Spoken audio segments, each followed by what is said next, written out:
আমার একটাই দুঃখ, আমি আপনাকে বলে বোঝাতে পারবো না। আমার মনে হয়েছে কি যে হজ করে আসার পর আমি আরো অনেক অনেক ডিপলি ইবাদত করতে পারবো, এটা আমার আশা ছিল। আমি ততটা পারি না, এটা আমার প্রচন্ড কষ্ট লাগে। হজের অভিজ্ঞতা আসলে ব্যাখ্যা করার মতো না। আমরা গত বছর হজ করেছিলাম, আমি এবং আমার স্ত্রী, এবং হজ করার জন্য যে এত এত আপনার চমকপ্রদ ঘটনা ঘটেছে, এত এত আই ওপেনিং ঘটনা ঘটেছে, এত এত গভীর উপলব্ধির ঘটনা ঘটেছে, যা সব কিছু ডিটেইল বলা সম্ভব না। তো প্রথম দিন আমরা যখন উমরা করতে যাই, হজের আগে উমরা করতে হয় মক্কা গিয়ে, তো উমরা করতে গিয়ে আপনার প্রথম যখন যেটা দেখলাম কাবা শরীফ, দেখে যাচ্ছে স্তব্ধ হয়ে দাঁড়িয়েছিলাম কিছুক্ষণ, চোখ দিয়ে খুব পানি পড়ছিল, বিশ্বাস করতে পারি না যে হজরত ইব্রাহিমের সময় এটা হয়েছে। এবং একটা বিশ্বাসও আছে যে হজরে আসওয়াদ যেটা, সেটা বেহেশত থেকে আসা একটা পাথর, অকল্পনীয়। দাঁড়িয়েছিলাম, চোখ দিয়ে দর করে পানি পড়ছিল। আর প্রথম দিনই আমাদের একটা ভয়াবহ অভিজ্ঞতাও হয়। আমরা আপনার তাওয়াফ করলাম, তারপর সাফা মারওয়াতে 7 বার গেলাম, প্রচণ্ড টায়ার্ড ছিলাম। আমাদের কাছে কোনো ফোন ছিল না, প্রথম যেদিন গেলাম সেদিনই, তো সেদিন রাতে ফোন ছিল না, তখনও ফোন পাই নাই। ফেরার পথে 3টা-4টার দিকে আমরা হারিয়ে গেলাম। বাসে যে উঠবো আজিজিয়াতে যাব, তো পুলিশকে যখনই বলি আজিজিয়া, তখন পুলিশ এমন একটা ভান করে, আরবিতে কথা বলছে, এমন একটা ভান করে যেটা হচ্ছে হয়তো হ্যাঁ এটা এই বাসটাই। এরকম করতে করতে একটা বাসে চড়লাম, তারপর অনেক কষ্টে বুঝলাম এটা আসলে রং বাস। আমাদের এমন এক জায়গায় নামিয়ে দিল, কোন জায়গা কোনো দিশাই পাচ্ছি না, ফোনে কাউকে খবরও দিতে পারছি না। এটা সৌদি পুলিশকে বহুবার চেষ্টা করলাম বোঝানোর জন্য আমি আজিজিয়াতে যাব। সাধারণত ওই সময় 3টার দিকে সবাই যায় হচ্ছে মক্কার দিকে, কাবা ঘরের দিকে, হারাম শরীফের দিকে। সে হতবাক, সে বলে হারাম, বারবার জিজ্ঞেস করে হারাম শরীফ, হারাম হারাম। আর আমি বলছি না আজিজিয়া। সে বলে হারাম, আমি বলি আজিজিয়া। এইটাই আমার যে আমার একটা বেদ দিয়ে বাড়ি দিবে, সে বিশ্বাস করতে পারতেছে না, কারণ আমি হাজি ড্রেস পরা আমার, বুঝছেন, এহরাম বাঁধা। এরকম বাঁধা একটা লোক ফজরের সময় সে আজিজিয়াতে কেন যাবে? তার প্রশ্ন তার চিন্তাটা ওইটা। কিন্তু আমি তো ওমরা করে আসছি, আমি তো ক্লান্তিতে লুটিয়ে পড়ছি। আমার ইচ্ছে বাসায় গিয়ে আমি ফজরের নামাজ পড়বো, হারাম শরীফ ফজর নামাজ পরে আরও পড়তে পারবো, আমার চিন্তা এটা। কিন্তু সে তো ওটা ভাবতে পারছে না। পরে সে একটা অ্যাপস বের করলো, ওইখানে আমার কথাকে সে বাংলায় ট্রান্সলেট করার চেষ্টা করলো, কিছুই বুঝে না। ঘুরতে আমার স্ত্রী প্রচণ্ড অসুস্থ হয়ে গেল, জাস্ট একটা জায়গায় লুটিয়ে পড়লো, প্রায় শুয়ে পড়ার মতো। অনেক কথাবার্তা বলার পর একটা ড্রাইভারকে পেলাম, পাওয়ার পর আপনার অতি কষ্টে আজিজিয়া হোটেলের কাছে আসলাম।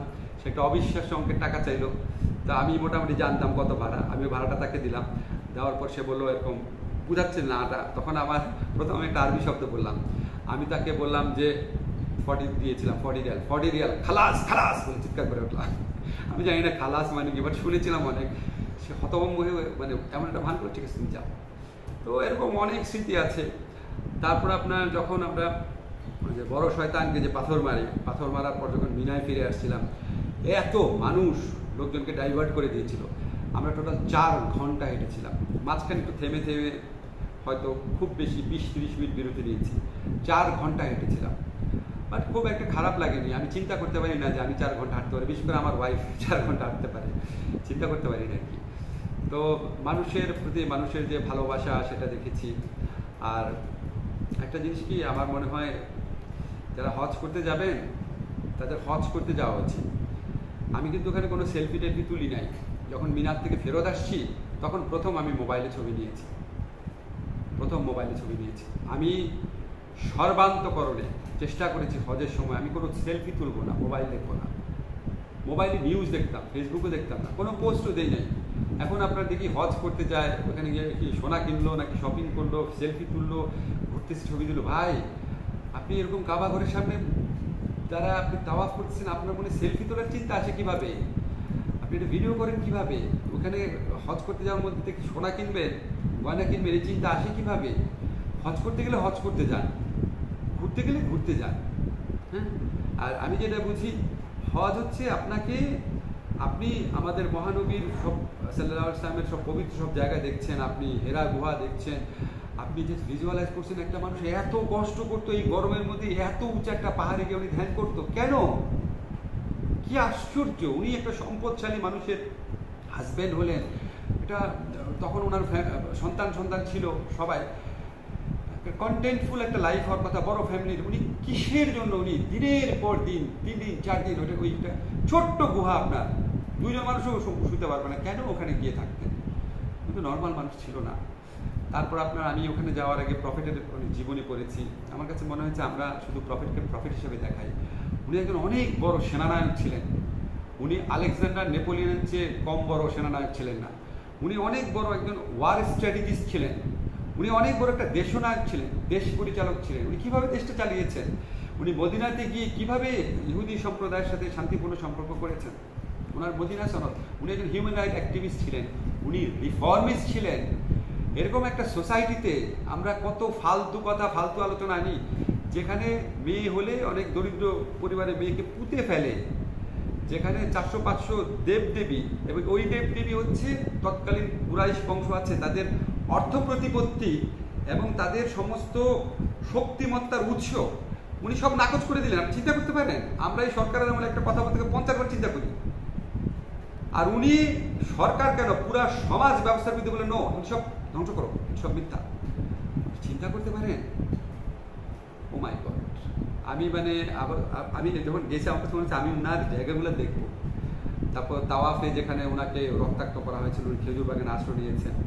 তো আমার একটাই দুঃখ, আমি আপনাকে বলে বোঝাতে পারবো না। আমার মনে হয়েছে কি যে হজ করে আসার পর আমি আরো অনেক অনেক ডিপলি ইবাদত করতে পারবো, এটা আমার আশা ছিল। আমি ততটা পারি না, এটা আমার প্রচণ্ড কষ্ট লাগে, প্রচণ্ড কষ্ট লাগে আমার। আমি জাস্ট হজ করতে গেছি যে আমি তো দুনিয়া কম দেখলাম না, অনেক দেশে গেছি, অনেক পড়াশোনা করেছি, অনেক মানুষের সাথে ইন্টারাক্ট করেছি। পৃথিবীতে আলটিমেট শান্তি হচ্ছে আপনি যদি স্রষ্টাকে ফিল করতে পারেন, আপনি যদি ফিল করতে পারেন যে আপনার এই জীবন শুধু আপনার জন্য না, অন্য মানুষের জন্য। আল্লাহ আপনাকে যতটুকু দিয়েছে সেটাতে আপনি অন্য মানুষের সেবা করেন, ভালো কাজ করেন, মানুষকে সুখী করেন। মানুষের সুখী চেহারা দেখার চেয়ে বড় আনন্দ আর কিছু হয় না। আমার মাঝে মাঝে দুঃখ লাগে এই দেশে যারা শাসক আছে, আহারে আপনারা কি দুর্ভাগা, কত মানুষের দোয়া পেতে পারেন, কত মানুষের মুখে হাসি ফোটাতে পারেন। এই মানুষের দোয়া, মানুষের মুখে হাসি ফোটানো, মানুষের বুকের শান্তি, এইগুলির চেয়ে ধন সম্পদ, প্রতিপত্তি, অহমিকা, এগুলি ইম্পর্টেন্ট কিভাবে? হায় আল্লাহ, আমার খালি মনে হয় আমি যদি কোনোদিন কোনো মন্ত্রণালয় বা কোনো দেশ পরিচালনার দায়িত্ব পেতাম, আমি জানি না আমি চেঞ্জ হবো নাকি ভবিষ্যতে, বা তুমি কোনোদিন পেতাম, জীবন দিয়ে কাজ করতাম খালি মানুষের হৃদয় জয় করার জন্য। মানুষের হৃদয় জয় করা মানে আল্লাহর হৃদয় জয় করা। তো যাই হোক, এগুলি মনে হয় এই হজের 1 বছর পূর্তি হবে, খুব নস্টালজিক লাগে। আমার খুব ইচ্ছা আছে আমি যেন আরো কয়েকবার অন্তত উমরা করতে যেতে পারি, ডিপলি আপনার ইবাদত করতে পারি।